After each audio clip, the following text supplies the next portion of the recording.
Allahu unutturan nimet, nimet görünümlü bir nikmet, bir beladır. Dünya saltanatı bile olsa,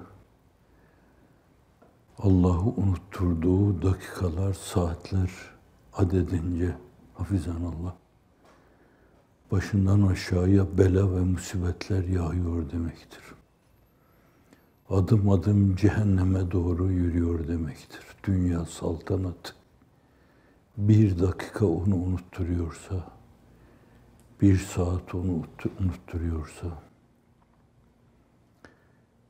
ama gel gör ki günümüzde insanlar neyin nimet, neyin nikmet olduğunun farkında değiller. Bilemiyorlar. Dünya bütün ufuklarını kapamış. Allah'la kendi aralarında öyle bir husuf yaşıyorlar ki, kapkaranlık bir gece içindeler ama fakat farkında değiller. Sırtları güneşe dönük, yürüyorlar gölgelerine takılmış olarak. Dünya, dünya, dünya diye bestesi dünya, güftesi dünya. Hep dünya mırıldanıp duruyorlar. Saltanat, debdebe, takdir, alkış, ben deme. Cenab-ı Hak sizi böyle bir zift akıntısına sürüklenmeden muhafaza buyursun. Bugüne kadar belli ölçüde buyurdu. O buyurmalarını devam ettirsin inşallah. Bu da hüsnü zannım. Hak yolunda olanlar için, alnını yere koyanlar için, Allah diyenler için, Subhanallah diyenler için hüsnü zannın ifadesi o kadar suizan, insanı tepetaklak götürür. Herkesi kendim gibi bata çıka yürüyen bir insan gibi görüyorsam şayet çok ciddi bir suizan gayyasına gömülmüşüm demektir. Onlar hakkında elimden geldiğince hep hüsnü zannetmeliyim.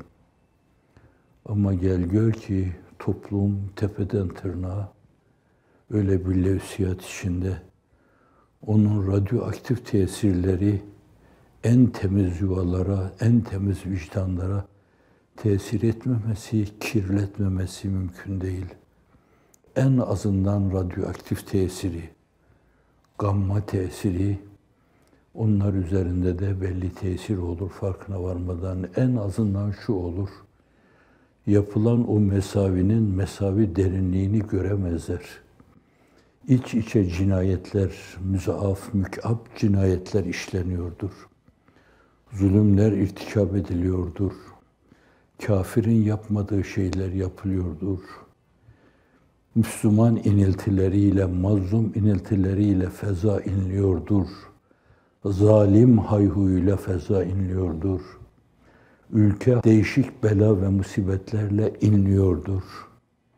Hiç farkına varmadan bunları ahval-i adiye, ahval-i tabii olarak görme gibi esasen farkına varmadan tabii belki tebei bir körlüğü herkes yaşayabilir. Hafizanallah. Bu açıdan herkes kendine bakarken belki böyle bakması lazım. Burada antiparantez bir şey diyeyim ben. Bu günümüzde yaşanan fecai ve fezayı karşısında eğer her birerlerimiz günde 1-2-3 saatimizi bu işe vererek ve bunun bir kısmını da Cenab-ı Hakk'a tazarru ve niyazda, duada geçirerek bu bela ve devahinin savunması adına inlemiyorsak, farkına varmadan onun radyoaktif tesirinde kalmışız demektir. Evet, bir tarafta karşıda yangın, Hazreti Pir'in ifadesiyle içinde evladım, imanım tutuşmuş yanıyor.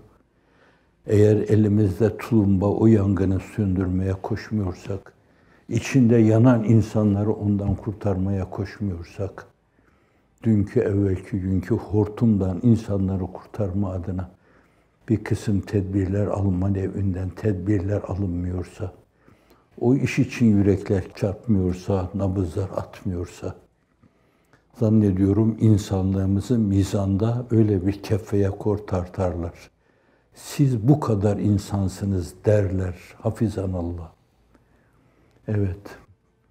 Bela ve musibetin genişliği, vüs'ati esasen ne kadar korkunç cereyan ettiği, eğer bu bilinemiyorsa hafizanallah, biz de vicdanlarımızda o ölçüde üzüntü duymayız, ızdırap duymayız.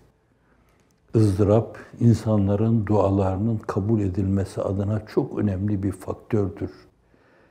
Bir muzdaribin duası bazen bütün kasvet bulutlarının sıyrılıp gitmesine vesile olur.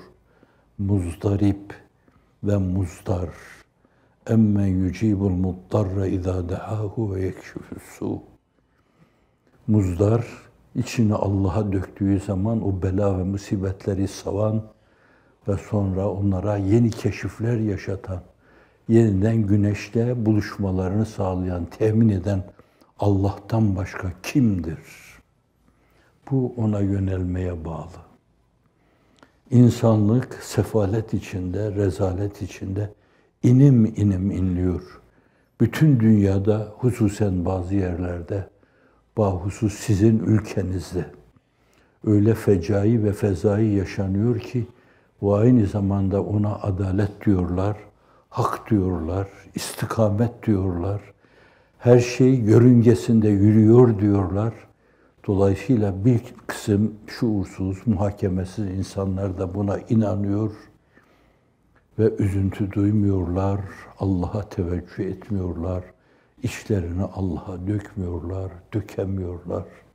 Çünkü onlar da bir yönüyle genel tablodan zehirlenmiş bulunuyorlar. Burada yine antiparantez bir şey diyeyim. Cenab-ı Hakk'a binlerce hamdü sena olsun ki sizi o kirli, çağlayan, o zift akıntısı içinde bulundurmadığından dolayı kendi farklılığınızın şuurunda hayatınızı götürüyorsunuz. Yani elhamdülillah öyle değiliz. Zulmedenlerden değiliz. Zulmü görüp ses çıkarmayan dilsiz şeytanlardan değiliz. Sesini yükseltmeyen şeytanlardan değiliz. İtiraz etmeyen şeytanlardan değiliz diye halihazırdaki konumunuz itibariyle Allah'a hamd etme durumundasınız zannediyorum.